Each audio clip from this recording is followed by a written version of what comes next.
Election commission. మరి ఈ మధ్య ఏంటి ఇప్పుడు ఇళ్ళకెళ్ళి కాల్చటాలు, ఇళ్ళకెళ్ళి కొట్టటాలు ఇప్పుడే కాదు, 2019 అంతకుముందు నుంచి మొదలైనవి. అదే దురదృష్టం ఏంటంటే సార్ బిఎస్ఆర్ గారు, ఇది పరిపాలన పరాకాష్ట.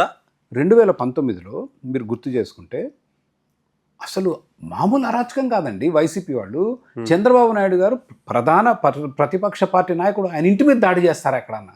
ఇప్పుడు వీళ్ళు చేశారుగా అదేట్నా. ఇప్పుడు వాట్ ఐమ్ సేయింగ్ ఇస్ 2019 మనం చూసాం కదా. అవును, ప్రధాన ప్రతిపక్ష పార్టీ కార్యాలయాన్ని ధ్వంసం చేశారు. అవును. పట్టాభి గారు అధికార ప్రతినిధి ఆయన పట్టుకుని లోపలేశారు, దాడి చేశారంటున్నారు, చేయలేదంటున్నారు. రఘురామకృష్ణ ఎంపీని కూడా. మరి మనం వచ్చిన తర్వాత మనం ఏం చేయాలి? మళ్ళీ అదే మనం అదే చేస్తే అదే మరి తప్ప రైట్ అని అడుగుతున్నాను నేను. పరిపాలన పరంగా దిస్ ఇస్ వాట్ ఈ ప్రతీకార హెచ్చుతో రగిలిపోతా ఉంటే రేపు ఇంకొకటి వచ్చాడు అనుకోండి, ఈ ప్రతీకారం నువ్వు నన్ను 2 దెబ్బలు కొట్టావు కాబట్టి నేను 6 దెబ్బలు కొట్టాలంటాడు. నేను మొన్న ఒక టీవీ ఛానల్లో చర్చ జరుగుతుంటే, ఇప్పుడు టీవీ ఛానల్ అంటే ఈధర్ టీడీపీ అది ఎల్లో టీడీపీ వాళ్ళ సానుభూతి ఛానల్. అసలు వైసీపీ వాళ్ళు ఇది చేయాలి అది అంటే, మనం ఎల్లప్పుడూ అధికారంలో ఉండం, మళ్ళీ రేపు వాడు వస్తాడు. దీనికి పరిష్కారం ఏంటంటే ఎవ్రీబడి డ్రాస్ ఎ బ్లాంక్. పరిష్కారం ఈజ్ ఒక స్వతంత్ర పోలీస్ వ్యవస్థ కావాలని అడగటం అసలు మన మైండ్కి రావట్లేదు. ఈ పోలీస్ వ్యవస్థ అనేది రాజ్యాంగానికి చట్టానికి బానిస కావాలి కానీ ముఖ్యమంత్రికి కాదు, ప్రధానమంత్రికి కాదు అన్న ఆలోచన మనకు పోయింది. అసలు ఆలోచించట్లేదు. నేను అధికారంలో అంత తెలుస్తా, వాడు వస్తే వీడు అంత తెలుస్తా, పొద్దున్నేసి ఇదే. ఇది ఒక పరిపాలన, బ్యాడ్ పరిపాలనకి పరాకాష్ట. ఇంకొకటి అడుగుతాను మిమ్మల్ని. మనం చాలా గొప్పగా చెప్తాం కదా గ్రామ స్వరాజ్యం అని, ఆ తర్వాత విలేజ్లని, లోకల్ బాడీస్ అని అదని చెప్తున్నాం కదా. ఇక్కడ ముఖ్యమంత్రి గారి లెవెల్లో అన్నీ డిసైడ్ చేస్తున్నారు, రైట్? పరిపాలన పరంగా దానివల్ల వచ్చే డిసడ్వాంటేజెస్ ఏంటి? అసలు ఈ పరిపాలన ఏమవుతుంది కింద విలేజ్ గ్రామాల్లో?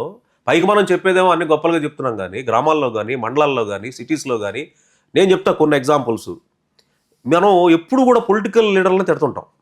నా దృష్టిలో నేను అబ్జర్వ్ చేసింది, చాలామంది పొలిటికల్ లీడర్లు చెప్పేది ఏంటంటే, పొలిటికల్ లీడర్లు మంచి వాళ్ళు ఉన్నారండి, పొలిటికల్ విల్లు ఉన్న వాళ్ళు ఎక్కువ మంది ఉన్నారు.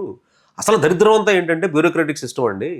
ఒక ఆయన పాపం ఎమ్మెల్యే చెప్తుంది ఏంటంటే, ఇప్పటికి 15 లెటర్లు రాసాం, 8 నెలల నుంచి ఒక 20 సార్లన్నా మేము ఫాలోఅప్లు చేసాం, ఎవ్వడు రెస్పాండ్ కాడు, మాకు చేయాల్సిన అవసరం లేదన్న దూరంలోనే ఉన్నారు. కాబట్టి ఏం జరుగుతుంది అసలు అంటే, ఇప్పుడు మనం కింద నుంచి పైకి విలేజ్ లెవెల్లో ఉన్న ఎగ్జిక్యూటివ్ ఆఫీసర్ దగ్గర నుంచి క్యాబినెట్, అక్కడ మన చీఫ్ సెక్రటరీ వరకు అది గవర్నమెంట్ వ్యవస్థ.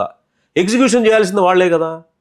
వీళ్ళు పాలసీ మేకర్స్ అనుకుందాం, మినిస్టర్లు, వీళ్ళు నాయకులు కింద ఏదైనా ఉండదు. అసలు ఏదీ జరగట్లేదు. అసలు కొంతమంది అయితే ముఖ్యమంత్రి మాటలు కూడా ఇనే స్టేజ్లో లేరు. ఒక ముఖ్యమంత్రి చెప్తేనేమో లెక్క చేయాల్సిన అవసరం లేదు, ఇంకో ముఖ్యమంత్రి చెబితేనేమో భయపడిపోయి పారిపోవటాలు. ఏం జరుగుతుంది అసలు అక్కడ? సో ఇప్పుడు మనం ఇప్పటిదాకా ఈ పాలన, దానిలో ఉన్న వైఫల్యాలు అన్నీ మాట్లాడామండి. సరే, ఇప్పుడు మీరు 2014 నుంచి ఈ రోజు వరకు చూసుకుంటే పెద్ద డిఫరెన్స్ ఏం లేదు. మీరు చెప్పినట్లో కొన్ని బాగా జరగవచ్చు, కొన్ని బాగా 14 నుంచి 19 వరకు కొంత మెరుగు ఇప్పటితో పోలిస్తే. 19 నుంచి 24 వరకు జగన్మోహన్ రెడ్డి గారు అరాచక పాలన. 24 నుంచి ఇప్పుడు వచ్చిన పాలనలో మనం చాలా మార్పులు కోరుకున్నాం, జరగలేదనేది నా భావన.